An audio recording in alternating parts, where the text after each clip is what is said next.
아리백과 관련돼서 EU 탄소 국경 조정 제도 등 녹색 무역 장벽이 본격화되고 있습니다.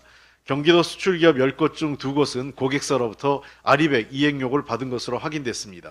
기업들은 아리백 이행 요구에 제대로 대응하지 않으면 거래가 중단되는 등 심각한 문제가 발생할 수 있다고 느낀다고 답변을 했습니다.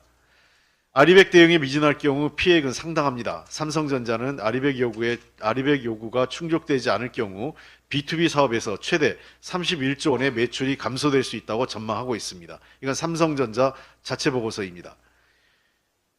윤석열 대통령도 다녀와서 자랑한 ASML도 아리백을 선언했습니다. 2040년까지 고객사를 포함한 모든 생산, 유통 과정에서 탄소 배출 제로와 신재생 에너지에 의한 전력 사용을 선언한 것입니다. 삼성, SK 하이닉스 등 반도체 기업들 역시 ASML에 크게 의존하고 있습니다. 반대로 정부는 용인 반도체 첨단 전략산업 특화단지에 액화 천연가스 발전소를 짓고 원자력 발전소 생산 전력을 수도권까지 끌어오는 방안을 추진 중에 있습니다.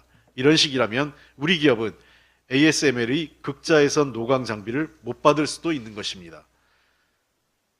지난 3월 1일 EU 탄소 국경 조정제도 첫 탄소 배출량 보고 기한이 마지막 날이었습니다.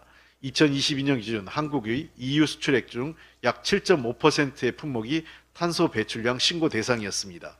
기한 내에 보고 등록을 마치지 않으면 톤당 적게는 최대 50유로까지 벌금을 내야 합니다. 보고를 앞두고 현장은 혼란 그 자체입니다. 일부 기업들은 신고 대상인지 몰랐다라고 할 정도입니다. 정부의 무능, 무책임으로 대기업도 중소, 중견기업도 혼란에 빠진 것입니다. 이와 같이 녹색 무역 장벽 타격이 과시화되고 있는데 정부는 아무런 대책을 내놓고 있지 않습니다. 한동훈 위원장은 아리백 알면 어떻고 모르면 어떤가, 사실 별거 아닌 얘기 아니냐라고 얘기했습니다. 참 속편하고 한심한 얘기입니다. 기업들은 목숨 걸고 수출 전장에 나서고 있는데 이렇게 한간 소리를 여당 대표가 한다는 게 이해가 할 수 없습니다. 대통령은 무능하고 여당 비대위원장은 한가합니다. 대한민국은 수출로 먹고 사는 나라입니다. 아리백 대응은 전제이자 필수입니다. 정부 여당의 무지와 무탄소 에너지 이니셔티브 고집에 기업들은 자칫 잘못하면 문을 닫을 정도의 위기에 빠질 수도 있습니다. 이 사태를 누가 어떻게 책임질 것입니까? 아리백 별거 아니라면서 원전 확대만 외치고 있을 때가 아닙니다.